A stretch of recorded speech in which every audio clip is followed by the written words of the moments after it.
ইসলামও কিন্তু আমাদের সর্বপ্রথম জিকির করতে বলেনি, সালাত আদায় করতে বলেনি, জাকাত দিতে বলেনি, হেজাব করতে বলেনি।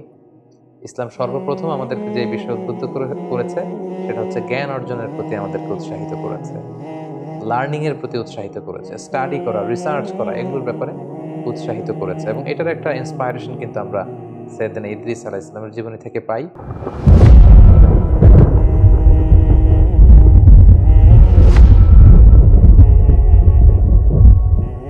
আসসালামু আলাইকুম ওয়া রাহমাতুল্লাহি ওয়া বারাকাতুহু। নাহমাদুহু ওয়া নুসাল্লি আলা রাসূলিহিল কারীম। আম্মা বা'দু ফাআউযু বিল্লাহি মিনাশ শাইতানির রাজীম। বিসমিল্লাহির রহমানির রহিম। ইদ্রিস আলাইহিস সালাম পবিত্র কালামুল্লাহ মাজিদে বর্ণিত 25 জন নবীর মধ্য থেকে ইদ্রিস আলাইহিস সালাম অন্যতম একজন নবী। পবিত্র কালামুল্লাহ মাজিদে খুব প্রেসাইজলি কেবলমাত্র 2টি সূরার 2টি আয়াতে আল্লাহ তাআলা ইদ্রিস আলাইহিস সালামের ব্যাপারে উল্লেখ করেছেন। যেমন সূরাত মারিয়ামে আল্লাহ তাআলা উল্লেখ করেছেন, ওয়াযকুর ফিল কিতাবি ইদ্রিস ইন্নাহু কানা সিদ্দীকান নাবিয়্যা ওয়া রাফা'নাহু মাকানান আলিয়্যা। অর্থাৎ হে নবী, আপনি কালামুল্লাহ মাজিদে কোরআনের ভেতর ইদ্রিসের কথা উল্লেখ করুন। নিশ্চয়ই তিনি ছিলেন সত্যবাদী একজন নবী এবং আমি তার সম্মানকে, মর্যাদাকে অনেক বেশি সুউচ্চ করেছি, আমি তাকে উচ্চ মর্যাদা দান করেছি। মারিয়ামের এই আয়াতটি ছাড়া সূরাতুল আম্বিয়ার আরও একটি আয়াতে আল্লাহ তাআলা সাইয়েদনা ইদ্রিস আলাইহিস সালামের কথা উল্লেখ করেছেন। সে আয়াতে কেবলমাত্র ওনার নামটি উল্লেখ করেছেন। আল্লাহ বলছেন, অন্যান্য নবীদের সাথে মিলিয়ে তিনি ইরশাদ করছেন, ওয়া ইসমাঈলা ওয়া ইদ্রিস ওয়া দাল কিফল কুল্লুম মিনাস সাবিরিন ওয়া আদখালনাহুম ফি রাহমাতিনা ইন্নাহুম মিনাস সালিহিন। অর্থাৎ ইসমাঈল, ইদ্রিস এবং যুল কিফল তারা প্রত্যেকেই ছিলেন ধৈর্যশীলদের অন্তর্ভুক্ত। তাদের প্রত্যেককে আমি আমার বিশেষ রহমত দিয়ে বেষ্টন করেছি এবং তারা ছিলেন সৎকর্ম পরায়ণশীলদের অন্তর্ভুক্ত ব্যক্তি। কালামুল্লাহ মাজিদের সূরাত মারিয়াম এবং সূরাত আম্বিয়ার এ দুটি আয়াত ছাড়া আর কোথাও সাইয়েদনা ইদ্রিস আলাইহিস সালামের ব্যাপারে উল্লেখ করা হয়নি। সুনানে নাসাইতে একটি সহিহ হাদিসেও আমরা ইদ্রিস আলাইহিস সালামের ব্যাপারে উল্লেখ দেখতে পাই, যেক্ষেত্রে উল্লেখ হয়েছে যে আল্লাহ রাসূল সাল্লাল্লাহু আলাইহি ওয়াসাল্লাম যখন মেরাজে গিয়েছিলেন, আমরা জানি মেরাজ রজনীতে 7টি আকাশে 7টি স্তরে তিনি 7 জন নবীর সাথে সাক্ষাৎ করেছিলেন। সেখানে তিনি 4র্থ আসমানে সাইয়েদনা ইদ্রিস আলাইহিস সালামের সাথে সাক্ষাৎ করেছিলেন। হাদিসের ভাষ্যটি ছিল এমন, সুম্মা আতাইনা সামা আর-রাবিআ, 1 2 3 করে আমি জিবরাইল আলাইহিস সালামের সাথে আল্লাহ রাসূল সাল্লাল্লাহু আলাইহি ওয়াসাল্লাম বলছেন যে আমি 4র্থ আসমানে এলাম। ফামিসলু যালিক, এর আগের আসমানগুলোতে যেভাবে জিজ্ঞেস করা হয়েছিল জিবরাইলকে, তুমি কে, তোমার সাথে কে, তোমাদেরকে কি আসার পারমিশন দেওয়া হয়েছে, এভাবে যত ফর্মালিটিজ আছে এগুলো সারা হয়েছে। ফাআতাইতু আলা ইদ্রিস আলাইহিস সালাম, আল্লাহর হাবিব সাল্লাল্লাহু আলাইহি ওয়াসাল্লাম বললেন, তখন হঠাৎ করে আমি ইদ্রিস আলাইহিস সালামের কাছে আসলাম। ফাসাল্লামতু আলাইহি, ওনাকে দেখেই আমি ওনাকে সালাম দিলাম। ফাকালা মারহাবান বিকা মিন আখিন ওয়া নাবিক, আমাকে দেখে সাইয়েদনা ইদ্রিস আলাইহিস সালাম বললেন, স্বাগতম হে আমার ভাই, হে প্রিয় নবী। স্বাগতম হে ভাই এবং হে নবী বলে তিনি আমাকে ওয়েলকাম বা সুস্বাগতম জানিয়েছেন। তাহলে কোরআনের 2টি আয়াত এবং সুনানে নাসাইর এই সহিহ বর্ণনাটি ছাড়া বেসিক্যালি ইদ্রিস আলাইহিস সালামের ব্যাপারে সহিহ বর্ণনা তেমন একটা পাওয়া যায় না। বেশিরভাগ বর্ণনাগুলোই হচ্ছে দঈফ বা দুর্বল চেইনের কিংবা ইসরায়েলি বর্ণনা, যেটাকে আমরা জিউস বা ক্রিশ্চিয়ান ট্রেডিশন বলে আখ্যায়িত করে থাকি। আল বিদায়া ওয়ান নিহায়ার গ্রন্থকার ইবনু কাসির আলাইহি রাহমা, উনি বিদায়া নিহায়াতে উল্লেখ করেছেন যে কানা আউয়ালু বানি আদম উ'তিয়া নবুওয়াতা বা'দা আদম ওয়া শীস, অর্থাৎ আদম আলাইহিস সালাম এবং ওনার সন্তান শীস আলাইহিস সালামের পরে সর্বপ্রথম যে ব্যক্তিকে নবুয়ত দেয়া হয় তিনি হচ্ছেন ইদ্রিস আলাইহিস সালাম।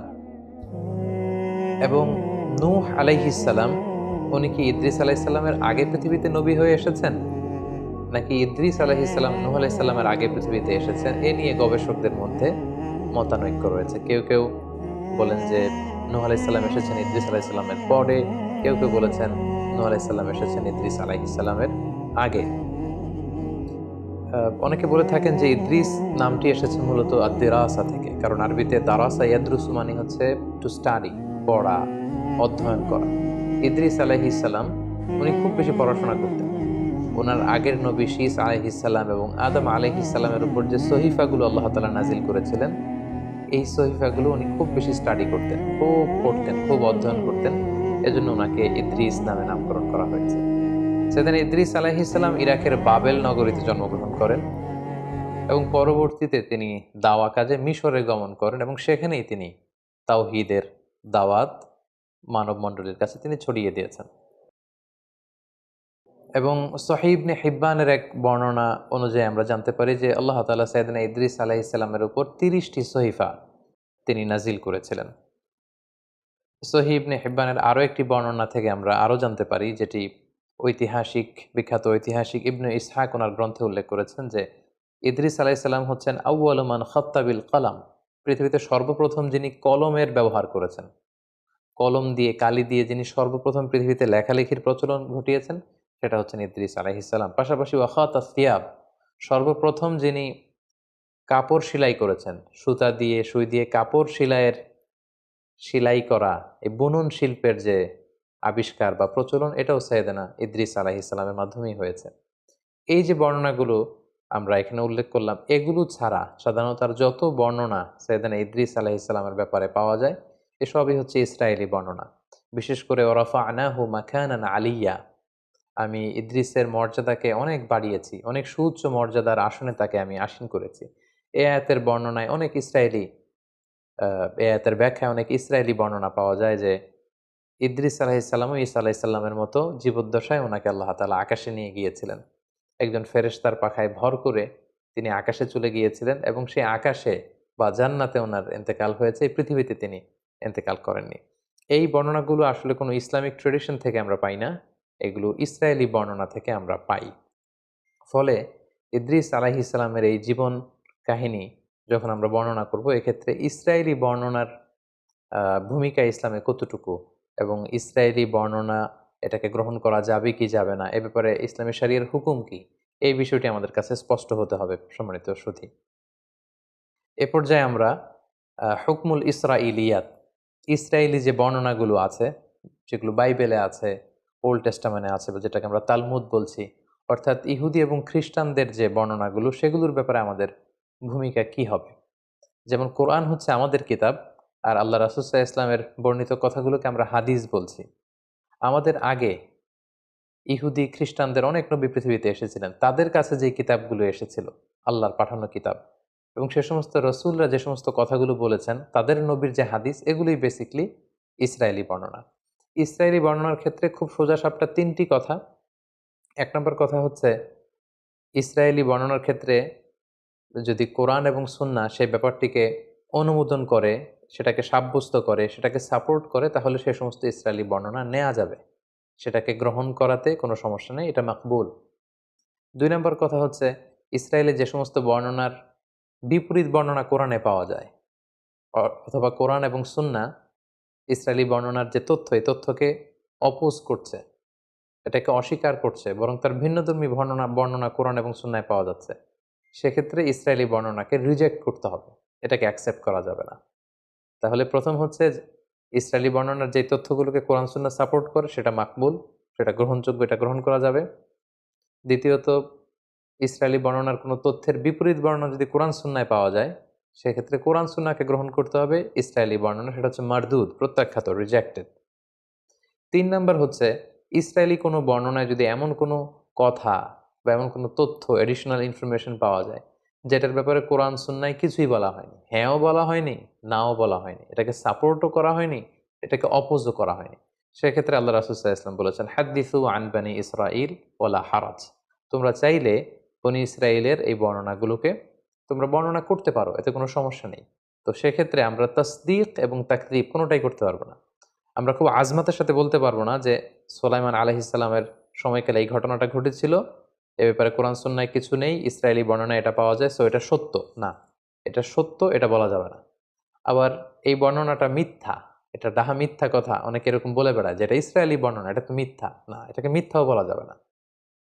কোরআন সুন্নাহ সাপোর্টও করেনি, কোরআন সুন্নাহ রিজেক্টও করেনি, এরকম কোনো এডিশনাল ইনফরমেশন যদি ইসরায়েলি বর্ণনায় পাওয়া যায়, অর্থাৎ ইহুদি এবং খ্রিস্টানদের যে সোর্স, তাদের যে কিতাব বা তাদের যে হাদিস, সেখান থেকে যদি পাওয়া যায় এডিশনাল কোনো ইনফরমেশন, সেটাকে তাসদীক তাকযীব, অর্থাৎ এটাকে গ্রহণ বর্জন কোনোটাই করা যাবে না, জাস্ট বর্ণনা করা যাবে। একটা ঘটনা পরম্পরাকে মেলানোর জন্য বর্ণনা করা যেতে পারে। যেমন লেটস সে ইদ্রিস আলাইহিস সালামের প্রেক্ষাপট যদি আমরা বলি, কালামুল্লাহ মাজিদে শুধু 2টা আয়াতে খুব সংক্ষিপ্ত পরিসরে ওনার বর্ণনা আল্লাহ তাআলা দিয়েছেন। এবং সহিহ সুন্নাতে আমরা দেখেছি চতুর্থ আসমানে মেরাজের রাতে আল্লাহ রাসূল সাল্লাল্লাহু আলাইহি ওয়াসাল্লাম ইদ্রিস আলাইহিস সালামের সাথে সাক্ষাৎ করেছেন। এগুলো ছাড়া যত বর্ণনাই আছে সবই দঈফ, আর বাকি সবই হচ্ছে ইসরায়েলি বর্ণনা। সো একজন নবীর ব্যাপারে ইন ডিটেইল যদি কারো জানার আগ্রহ থাকে বা আগের ঐতিহাসিক দৃষ্টিকোণ থেকে জিউস ট্র্যাডিশনে, খ্রিস্টান ট্র্যাডিশনে কি কি পাওয়া যায় এগুলো নিয়ে গবেষণা করা, এগুলো বর্ণনা করা, এগুলো জানা, এতে কোনো সমস্যা নেই। কিন্তু এডিশনাল ইনফরমেশনগুলোর ক্ষেত্রে ইসরায়েলি বর্ণনার কোনো এডিশনাল তথ্য যদি আমরা নেই, সেটা সত্য কি মিথ্যা খুব কনফিডেন্সের সাথে এটা কোনোটাই বলার সুযোগ নেই। প্রয়োজনের খাতিরে জানার জন্য কৌতূহলবশত আমরা সেগুলো বর্ণনা করতে পারি। এবং মানুষ মাত্রই কৌতূহলী আমরা জানি, যাদের অনুসন্ধিৎসু মাইন্ড আছে, খুব কিউরিয়াস, জানতে মনে চায় যে কি হয়েছিল, কোথায় এসেছিলেন, তার জীবন পরিক্রমায় কি কি ঘটেছিল, তারা ইসরায়েলি বর্ণনা বাইবেল থেকে এগুলো আমরা জানতে পারি। কারণ বাইবেলের সব কিছুই যে তারা ডিস্ট্রয় করে ফেলেছে, মানে এন্টায়ার বাইবেলে যে তারা করাপ্ট করে ফেলেছে এমনটা না। বাইবেলের অনেক কিছু আছে শুদ্ধ, আবার অনেক কিছুকে তারা কারাপ্টেড করেছে। তো সেক্ষেত্রে এডিশনাল ইনফরমেশনগুলো নেয়ার ক্ষেত্রে, যেটা কোরআনেও নেই সুন্নাতে নেই, আমরা চাইলে বর্ণনা করতে পারবো, আমাদের কৌতূহলকে নিবারণ করতে পারবো, কিন্তু হুটহাট করে এটা বলতে পারবো না যে এটা সত্য কিংবা এটা মিথ্যা। আমাদের মধ্যে একটা প্রবণতা আছে, অনেকে যেটা মনে করেন কোনো ইসরায়েলি বর্ণনা শুনলেই তারা বলে থাকেন যে এটা বানোয়াট হাদিস, এটা জাল হাদিস। এটা আসলে এক ধরনের অজ্ঞতা, কারণ এটা তো হাদিসই না, এটা তো আল্লাহ রাসূল সাল্লাল্লাহু আলাইহি ওয়াসাল্লামের কথা নন, আল্লাহ রাসূল সাল্লাল্লাহু আলাইহি ওয়াসাল্লাম তো এটা বলেননি। ফলে এটা জাল হাদিস বা বানোয়াট হাদিস বলার সুযোগ নেই, কারণ এটা হাদিসই নয়, এটা আল্লাহ রাসূল সাল্লাল্লাহু আলাইহি ওয়াসাল্লাম বলেননি, এটা ওনার কথা নয়, বরং এটা হচ্ছে ইসরায়েলি ট্রেডিশন। তাহলে খুব সংক্ষেপে আমরা এটা বলবো যে ইসরায়েলি বর্ণনা যদি কোরআন সুন্নাহ দ্বারা সাপোর্টেড হয় আমরা গ্রহণ করব, যদি রিজেক্ট করা হয় এটাকে বর্জন করব। আর যে ব্যাপারে কোরআনে হাদিসে আমাদেরকে কিছুই বলা হয়নি, কিন্তু ইসরায়েলি বর্ণনায় আমরা বিভিন্ন নবীদের ব্যাপারে, বিভিন্ন ঘটনার ব্যাপারে এক্সট্রা এডিশনাল তথ্য পাই, সেটা আমরা বর্ণনা করতে পারবো। কারণ আল্লাহর হাবিব সাল্লাল্লাহু আলাইহি সাল্লাম বলেছেন যে লা তুসাদ্দিকু আহলাল কিতাবি ওয়া লা তুকাযযিবুহুম, এই জাতীয় বর্ণনার ক্ষেত্রে তাদেরকে সত্যবাদী মিথ্যাবাদী, এই বর্ণনাটা সত্য কিংবা মিথ্যা এটা কোনোটাই বলো না। ওয়াকুলু আমান্না বিল্লাহি ওয়া মা উনজিলা ইলাইনা ওয়া মা উনজিলা ইলাইকুম, বরং এটা বলো যে আমরা বিশ্বাস করি, যেটা আমাদের উম্মতে মুহাম্মাদের উপর যেটা নাজিল হয়েছে এটাও আমরা বিশ্বাস করি কোরআন হিসেবে, এবং তোমাদের কাছে আল্লাহর পক্ষ থেকে যেটা সঠিকভাবে নাজিল হয়েছিল সেটার উপরে আমরা বিশ্বাস স্থাপন করি। আমরা রঈসুল মুফাসসিরিন আব্দুল্লাহ ইবনে আব্বাস রাদিয়াল্লাহু তাআলা আনহুর কথা জানি যে উনি সাহাবীদের মধ্যে খুবই কিউরিয়াস মাইন্ডেড ছিলেন, কিউরিসিটি খুব বেশি ছিল, অনুসন্ধিৎসু মন ছিল ওনার, কৌতূহলী মন। ফলে নবীদের ব্যাপারে কোরআনে কোনো আয়াত নাজিল হলে তাদের আগের ঘটনার আগের প্রেক্ষাপট, পরের প্রেক্ষাপট, এগুলো মিলাবার জন্য, জানবার জন্য উনি অনেক ইহুদি পণ্ডিতের কাছে যেতেন, যে জিজ্ঞেস করতেন যে ব্যাপারে তোমাদের কিতাবে কিছু আছে কিনা। তখন সেই ইহুদি পণ্ডিতদের কাছ থেকে উনি শুনে আসতেন এবং সেগুলো তিনি বর্ণনাও করেছেন। এবং আমাদের অনেক আমাদের যে ক্লাসিক তাফসিরগুলো রয়েছে সেই ক্লাসিক তাফসিরগুলোতে এগুলো বর্ণিতও হয়েছে। তো আমরা এই ইসরায়েলি যে ন্যারেশনগুলো আছে, বর্ণনাগুলো আছে, এগুলো ডিল করার ক্ষেত্রে এই 3টা মূলনীতি খেয়াল রাখবো। কোরআন হাদিস সাপোর্ট করলে গ্রহণ করব, রিজেক্ট করলে আমরাও রিজেক্ট করব। আর এডিশনাল তথ্য যেটা আমাদের কোরআনেও নাই, সুন্নাতেও নাই, কিন্তু অনেক নবীর ব্যাপারে কিছু তথ্য আমরা ইসরায়েলি বর্ণনাতে পাই, সেগুলো আমরা বর্ণনা করতে পারবো। কারণ আল্লাহর হাবিব সাল্লাল্লাহু আলাইহি ওয়াসাল্লাম সহিহ বুখারীর বর্ণনায় বলেছেন ওয়াহাদ্দিসু আন বানি ইসরাঈলা ওয়ালা হারাজ, তোমরা ন্যারেট করতে পারো, you can narrate the tradition of Jews and Christian community. তাদের পক্ষ থেকে যেই ন্যারেশনগুলো প্রিজার্ভ করা হয়েছে এগুলো চাইলে তোমরা বর্ণনা করতে পারবে, এতে কোনো সমস্যা নেই ইনশাআল্লাহ। সম্মানিত সুধী, তাহলে সংক্ষিপ্ত পরিসরে ইদ্রিস আলাইহিস সালামের জীবন কাহিনী থেকে কোরআন সুন্নাহর আলোকে আমরা যা জানলাম, সেগুলো থেকে যদি আমরা কিছু লাইফ লেসন এখন বের করতে চাই যে ইদ্রিস আলাইহিস সালামের এই জীবনী থেকে আমাদের জন্য শিক্ষা কি, সেক্ষেত্রে আমরা কয়েকটি লেসন আমরা এখান থেকে শিক্ষা বের করে নিয়ে আসতে পারি। প্রথমত বলবো যে আমরা জেনেছি উনি হচ্ছেন আউয়ালু মান খাত্তা বিল কালাম। এই যে আমরা কলম দিয়ে লিখি, এই লেখার হস্তলিখন পদ্ধতির আবিষ্কারক হচ্ছেন সাইয়েদনা ইদ্রিস আলাইহিস সালাম, আল্লাহর প্রিয় একজন নবী। তাহলে হি ক্রিয়েটেড দ্য হ্যান্ড রাইটিং, তিনি সর্বপ্রথম পৃথিবীতে কলম দিয়ে কিছু লিখেছেন এবং এই লেখার এই প্র্যাকটিস তিনি চালু করেছেন, এই তথ্যটা কিন্তু আমরা পাই। দ্বিতীয় যে ব্যাপারটি আমরা ইদ্রিস আলাইহিস সালামের জীবনী থেকে পাই সেটা হচ্ছে সাইয়েদনা ইদ্রিস আলাইহিস সালাম অত্যন্ত বেশি জ্ঞানানুরাগী ছিলেন, শিক্ষানুরাগী ছিলেন। তিনি জ্ঞান অর্জন করতে চাইতেন, তার প্রমাণ হচ্ছে ওনার আগের নবী শীস আলাইহিসসালাম এবং পৃথিবীর প্রথম নবী আদম আলাইহিসসালামের উপর আল্লাহ তাআলা যে সমস্ত সহিফাগুলো নাজিল করেছিলেন এগুলো তিনি খুব বেশি পড়তেন, খুব বেশি অধ্যয়ন করতেন, সেখান থেকে জানতে চাইতেন, শিখতে চাইতেন। এবং ইসলামে জানা শিখাটাকে কিন্তু আমাদের জন্য আবশ্যক করেছে এবং খুব বেশি গুরুত্ব দিয়েছে। আমরা জানি যে আমাদের কোরআনুল কারীমের প্রথম বাণী হচ্ছে জানো, পড়ো, ইকরা, read in the name of your lord who has created. পড়ো তোমার প্রভুর নামে যিনি তোমায় শিক্ষা দিয়েছেন। তাহলে ইসলামও কিন্তু আমাদের সর্বপ্রথম জিকির করতে বলেনি, সালাত আদায় করতে বলেনি, জাকাত দিতে বলেনি, হেজাব করতে বলেনি। ইসলাম সর্বপ্রথম আমাদেরকে যে বিষয় উদ্বুদ্ধ করেছে সেটা হচ্ছে জ্ঞান অর্জনের প্রতি আমাদেরকে উৎসাহিত করেছে, লার্নিং এর প্রতি উৎসাহিত করেছে, স্টাডি করা, রিসার্চ করা, এগুলোর ব্যাপারে উৎসাহিত করেছে। এবং এটার একটা ইন্সপায়ারেশন কিন্তু আমরা সাইয়েদনা ইদ্রিস আলাইহিস সালামের জীবনী থেকে পাই। কারণ তেনার আগে যে সমস্ত কিতাব সাহিফা নাজিল হয়েছে এগুলো তিনি খুব বেশি পড়তেন। তিনি অত্যন্ত বেশি জ্ঞান অনুরাগী ছিলেন। ৩ নম্বর যে বিষয়টা আমরা জানতে পারি সেটা হচ্ছে বুদ্ধিবৃত্তিক যে চর্চা, এটার সূচনা বা গোড়াপত্তনও কিন্তু ওনার সময়কাল থেকে হয়। তিনি বাবেলে জন্মগ্রহণ করেছিলেন ইরাক এলাকায়। পরবর্তীতে তিনি তাওহীদের দাওয়াত নিয়ে নীল নদের পাড়ে মিশরে অবস্থান করেন। সেখানে তিনি ওই এলাকার লোকদেরকে তাওহীদের দাওয়াত দেন, সালাতের দাওয়াত দেন, যাকাতের দাওয়াত দেন এবং সেখানে তিনি জ্ঞান অর্জন এবং জ্ঞান বিতরণের একটা পরিবেশ তৈরি করেছিলেন। এবং অনেক ঐতিহাসিক বলেছেন যে এই যে গাণিতিক বিভিন্ন সূত্র, ম্যাথামেটিক্যাল যে সূত্র অথবা অ্যাস্ট্রোনমি, জ্যোতির্বিজ্ঞানের যে জ্ঞান, সেটার সূচনাটা হয়েছিল সাইয়েদনা ইদ্রিস আলাইহিস সালামের সময়। এবং আমরা জানি যে মিশরীরা হচ্ছে এক্ষেত্রে পাইওনিয়ার। পৃথিবীতে সবচেয়ে প্রাচীন যেই বর্ণমালার শিলালিপি পাওয়া যায়, হাইরোগ্লিফিক্স বলে ইংরেজিতে, আরবিতে হাইরোগ্লিফিয়া বলে, এটা মিশরে পাওয়া গিয়েছে। কিভাবে ইরিগেশন করতে হবে, জমি চাষ দিতে হবে, কিভাবে গাণিতিক সূত্র দিয়ে উপকৃত হওয়া যায় এবং জিওমেট্রিক বিভিন্ন তথ্য সূত্র, এগুলো কিন্তু মিশরীরা উদ্ভাবন করেছে। এবং সেক্ষেত্রে অনেক ঐতিহাসিকরা বলেছেন সাইয়েদনা ইদ্রিস আলাইহিস সালামের সময়ই এটার সূচনা বা গোড়াপত্তন হয়েছিল। সাইয়েদনা ইদ্রিস আলাইহিস সালামের জীবনী থেকে আরও একটি বিষয় আমরা জানতে পারি যে উনি খুব কর্মঠ ছিলেন, সাদাসিধে জীবনযাপন করতেন। যেটার প্রমাণ পাওয়া যায় যে তিনি নিজ হাতে নিজের জামা বা কাঁথা এগুলো সেলাই করতে জানতেন। সেলাই করার বা হস্তবুনন শিল্পের ব্যাপারটিও কিন্তু উনার সময় থেকে শুরু হয়েছে। এ থেকে আমরা বুঝতে পারি যে উনি খুবই কর্মঠ ছিলেন, হার্ড ওয়ার্কিং ছিলেন। আমরা অনেকে নবীদের ব্যাপারে এরকম ধারণা করে থাকি যে ওনারা মানুষ নয়। আসলে ব্যাপারটা কিন্তু ভুল। ওনারাও মানুষ ছিলেন এবং ওনারা এই পৃথিবীতে হার্ড ওয়ার্ক করেছেন, স্ট্রাগল করেছেন। ওনারা বাজারে যেতেন, বাজার করতেন এবং ওনাদের লাইভলিহুডের জন্য ওনাদের আর্নিং করা লাগতো, উপার্জন করা লাগতো। জীবনের যে স্ট্রাগলগুলো আছে এগুলো সবগুলো পেরিয়ে ওনারা নিজেদেরকে প্রমাণ করে করে মহামানব হিসেবে তারা পৃথিবীতে স্বীকৃত হয়েছেন। তো এক্ষেত্রে আমরা এটা বুঝতে পারি যে সাইয়েদনা ইদ্রিস আলাইহিস সালাম অত্যন্ত আহ, কর্মচঞ্চল একজন মহামানব ছিলেন। খুব কর্মঠ এবং সাদাসিধে জীবনযাপন করতেন। ওনার আহ, হস্তবুনন শিল্পের এই প্র্যাকটিস থেকে আমরা এই বিষয়টি আমরা বুঝতে পারি। পাশাপাশি আমরা এটাও বুঝতে পারি যে অভাবনীয় বুদ্ধিমত্তার অধিকারী তিনি ছিলেন। উদ্ভাবনী ক্ষমতা ওনার মধ্যে ছিল, গবেষণা, ধর্মী চিন্তা চেতনার একজন মানুষ ছিলেন, যেটা আমাদের জন্য অনেক বেশি অনুপ্রেরণা যোগায়। সম্মানিত শুধু আল্লাহ তাআলা আমাদের সবাইকে নবীদের রেখে যাওয়া যে সুন্নাহ, নবীদের রেখে যাওয়া যে পথ, সে পথে যেন আমরা আমাদেরকে পরিচালিত করতে পারি। আল্লাহ তাআলা আমাদের সবাইকে তৌফিক দান করুক। হাযা মা ইনদি ওয়াল ইলমু ইনদাল্লাহ আলাইহি তাওয়াক্কালতু ওয়া ইলাইহি উনীব। ওয়াসসালামু আলাইকুম ওয়া রাহমাতুল্লাহি ওয়া বারাকাতুহু।